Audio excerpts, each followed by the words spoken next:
दोस्तों हक दिए इस तरह का यहाँ पर देखिए, इस तरह से टाइटल में इन्होंने लिख दिया है राजन सिंह मुकुट खेसारी लाल यादव के पोस्टर।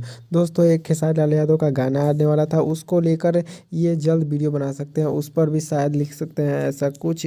क्योंकि दोस्तों आप लोग जानते होंगे कि राजन सिंह मुकुट ये ज़्यादातर ये पवन सिंह का सपोर्ट करते हैं। यहाँ पर दिखा दे कि देखिए खेसारी लाल यादव का ये गाना आने वाला था हसीना, जो कि कल रिलीज होगा। उसको लेकर दोस्तों यहाँ पर देखिए ज़्यादातर ये हर वीडियो में पवन सिंह का तारीफ करते हैं और खेसारी लाल यादव का बुराई, और शायद इस वीडियो में भी ये कर सकते हैं।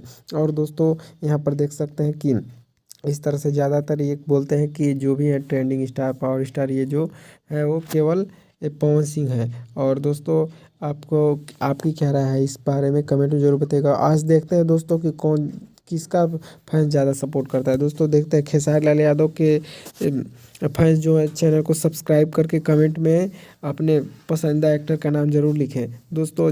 और पवन सिंह के भी जितने लोग फैंस हैं आप लोग चैनल को सब्सक्राइब करके कमेंट में पवन सिंह जरूर लिखें, जिससे हम समझ सकते हैं कि आप लोग किसको सपोर्ट करते हैं। और दोस्तों चैनल पर नए हैं तो चैनल को सब्सक्राइब कर लीजिएगा। और आपने ये गाना सुना कि नहीं, उसका टीजर देखा कि नहीं, कमेंट में ज़रूर बताइएगा।